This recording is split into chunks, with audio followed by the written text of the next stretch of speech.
Class 6 की हिंदी का जो फर्स्ट चैप्टर पोयम था, कविता, आप लोग उसको पढ़ चुके। उसका प्रश्न और उत्तर आपको मिल चुका है। आज हम आप लोगों को ये दूसरा अध्याय जिसका नाम है निखिल की सूझबूझ, ये पढ़ाने चल रहे हैं। लेकिन इसको पढ़ने के लिए, इसका आनंद लेने के लिए कहानी है। आपको हमारे साथ किताब लेकर बैठना पड़ेगा। अगर आप किताब खोलकर सामने बैठे और उसके बाद हमारे साथ साथ इस कहानी को पढ़ते जाएं तो शायद और ही आनंद आएगा, एक अलग प्रकार का आनंद आएगा। वैसे सुनने में और सामने जो है देखने में, पढ़ने में अंतर होता है। तो देखिए, ये एक स्टोरी है, एक कहानी है एक छोटे से बच्चे की जिसके अंदर बड़ी सूझबूझ थी। वो बच्चा अपनी बहन के साथ कुछ अपराधियों के द्वारा कैद हो गया था, मतलब उसका अपहरण हो चुका था उस बच्चे का, उन दोनों बच्चों का। और अपहरणकर्ता उनके साथ कैसा व्यवहार करते हैं, किस तरह से वो निखिल नाम का बच्चा अपनी सूझबूझ से उन अपहरणकर्ताओं के चंगुल से छूट के आ जाता है। बहुत बड़ी सूझबूझ थी उसकी। छोटे बच्चे तो अगर उनको जरा सा भी डर का कोई माहौल पैदा हो जाए तो उनके अंदर इतनी डर पैदा हो जाती है, इतनी घबराहट आ जाती है कि उनका दिमाग काम करना बंद कर देता है, दिमाग शून्य हो जाता है, सोच नहीं पाते हम क्या करें। और वो दोनों बच्चे जो कि घर से बहुत दूर अपहरणकर्ताओं के चंगुल में थे, और फिर भी उन्होंने अपनी सूझबूझ दिखाई और सूझबूझ दिखाते हुए वहाँ से छूट भी गए। तो स्टोरी की शुरुआत वहाँ से है जब अपहरणकर्ता उन दोनों बच्चों को उठा ले गए, यानी अपहरण कर ले गए, तो उनके घर संदेशा कैसे भिजवाए। आप जानते हैं आप लोग कि बिना संदेशा भिजवाए घर वाले कैसे जानेंगे कि हमारा बच्चा कहाँ है और कितनी रकम उनको लेनी है। अपहरणकर्ता अपहरण इसलिए करते हैं बच्चों का कि उनको उन बच्चों के एवज में फिरौती यानी रकम वसूलते हैं। तो वो कहाँ से मिलेगा जब तक जानकारी नहीं होगी, और कितनी रकम लेनी है, तो ये सब की जानकारी देनी पड़ती है। तो देखिए क्या होता है। तो फिर क्या कहते हो, कैसे खबर दी जाए। लंबे बालों वाला पतला लंबा व्यक्ति बोला, यानी अपहरणकर्ताओं में एक व्यक्ति जो लंबे बालों वाला था और पतला लंबा था, वो बोला तो फिर क्या कहते हो, खबर कैसे दी जाए। कहना क्या है, टेलीफोन करते हैं, उसका साथी बोला। यानी दूसरा साथी बोला इसमें कहने वाली क्या बात है, टेलीफोन से बता देते हैं कि हम आपके बच्चे को अपहरण कर लिए हैं और इतने रुपए आपको देना है।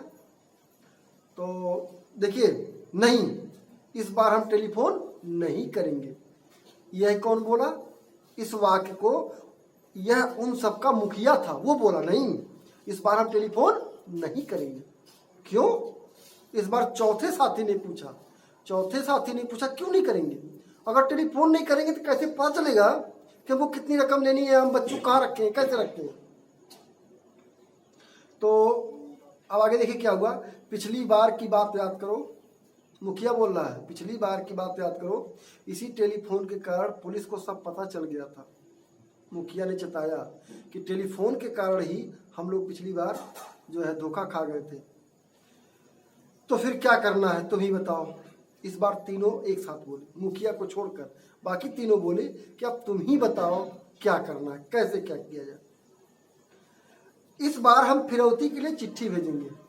मुखिया बोल रहा है इस बार फिरौती यानी जो रकम लेनी है उसके लिए हम क्या करेंगे, चिट्ठी भेजेंगे, यानी लिख कर, फोन से नहीं। मुखिया ने सुझाव दिया जिससे बाकी साथियों ने भी स्वीकार कर लिया। पूरे 48 घंटे बीत चुके थे। शहर के जाने माने नागरिक डॉक्टर दीपक प्रकाश के दोनों बच्चे लापता थे। ये दोनों बच्चे डॉक्टर दीपक प्रकाश के थे। सारा शहर इस घटना से सन्न था, मतलब सकते में आ गया था, दहशत में कि इतनी बड़ी घटना कैसे हो गई।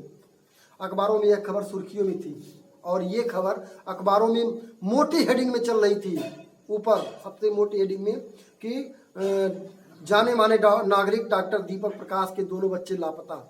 ये पूरा हेडिंग चल रहा था। पुलिस व प्रशासन की पूरी मशीनरी सतर्कता के साथ गोपनीय तरीके से उन्हें ढूंढने में लगी हुई थी।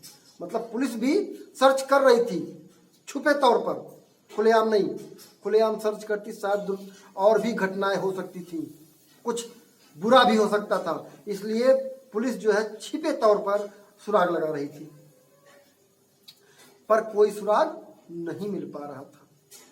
शक की सुई बार बार अपहरण की ओर घूम जाती, पर उसका भी कोई ठोस आधार न था, क्योंकि अभी अपराधियों की तरफ से, अपहरणकर्ताओं की तरफ से कोई भी वक्तव्य आया नहीं था, न चिट्ठी के द्वारा न टेलीफोन के द्वारा।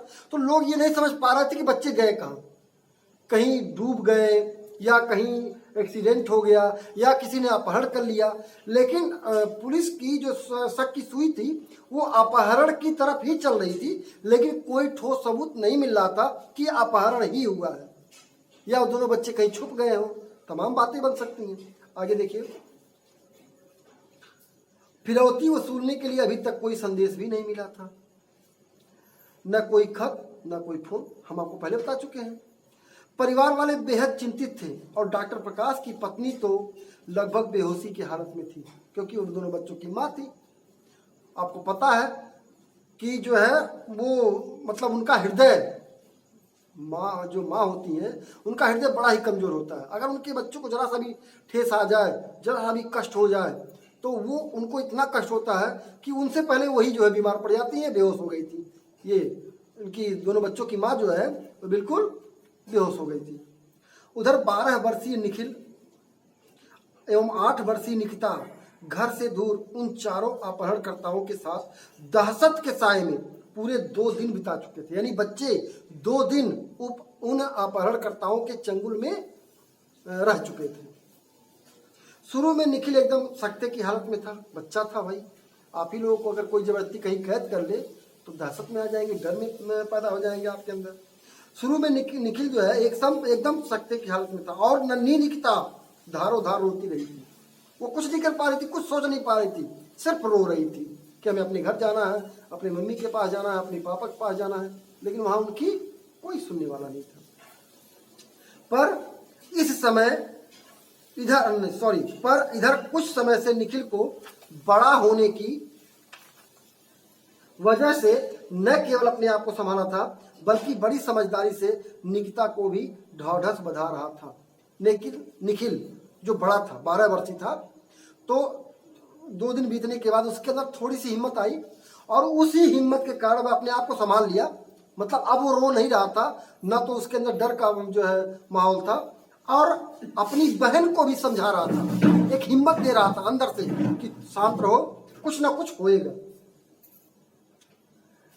दोनों को इस बात का कुछ भी ज्ञान नहीं था कि वे जिस छोटी सी कोठरी में बंद हैं वह आखिर कौन सी जगह है। एक कोठरी में बंद थे और वो किस जगह पे कोठरी है कुछ पता नहीं। उन्हें तो बस इतना पता था कि कुछ लोग उन्हें पैसे के लालच में यहाँ उठाकर लाए हैं और शुरू से अब तक वे लोग पैसा वसूलने की अपनी योजना में कई बार रद्दो बदल कर चुके हैं। मतलब रद्दो बदल में ये कई बार प्लान बना रहे हैं, रद्द कर दे रहे हैं, फिर प्लान बना रहे हैं, फिर रद्द कर दे रहे हैं। मतलब वो खुद नहीं समझ पा रहे हैं कि कैसे हम अपनी योजना को आगे बढ़ाएं। पर इस बार शाम को पत्र भेजकर फिरौती की मांग करने वाली योजना के बारे में सुनकर निखिल को विश्वास हो गया कि आज उनके घर फिरौती की रकम के लिए चिट्ठी अवश्य पहुंच जाएगी।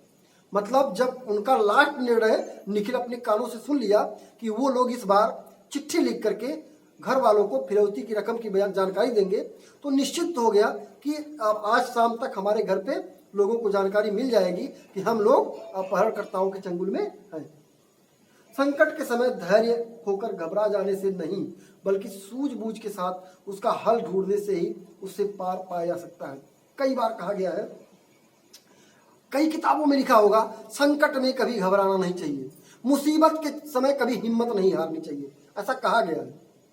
और कुछ लोग करते भी हैं, लेकिन प्रायः होता क्या है, किसी के ऊपर जब मुसीबत आती है तो सबसे पहले वो अपना हिम्मत ही हारता है, हिम्मत हार जाता है। और अक्सर लोग ऐसा देखा गया है, जो लोग हिम्मत हार गए वो अपने जीवन को भी गंवा बैठते हैं। तो इसीलिए लिखा गया है कि मुसीबत के समय, संकट के समय कभी अपने हिम्मत को नहीं हारना चाहिए, अपने मन को छोटा नहीं करना चाहिए, अपने अंदर के आत्मविश्वास को जगा कर रखना चाहिए। यही चीज यहां पे हो रही है। आगे देखिए, ऐसा निखिल ने कभी कहीं सुना था, जैसे हम आपको बता रहे हैं ना, वो भी कहीं सुना था। उसे लगा कि आज इस कथन को आजमाने का समय आ गया है। अपने जो ये अंदर का साहस है, जो आत्मविश्वास है, उसको आगे करने का समय आ गया है। पिछले 2 दिनों में वह देख चुका था केवल रोने व घबराने से कुछ भी हासिल होने वाला नहीं था। रोने और घबराने से कुछ भी हासिल होने वाला नहीं था। अतः वह अपने आप को संयत कर पूरी तरह से इस बारे में सोचने लगा कि यहाँ से कैसे निकला जाए। देखिए, एक छोटा सा बच्चा जो कि अब रोना धोना बंद करके अपने अंदर के डर को निकाल करके अब वो हिम्मत से काम ले रहा था, सूझबूझ लगाने जा रहा था। तो अब इस कहानी में आगे क्या होगा, वो बच्चा क्या करता है, कैसे उस चंगुल से निकलता है या नहीं निकल पाता है, सारी घटनाएं आपको अगले वीडियो में मिलेंगी। इस वीडियो में बस इतना ही। आशा है आप लोग अच्छी तरह से इसको पढ़ेंगे और इसका आनंद लेंगे।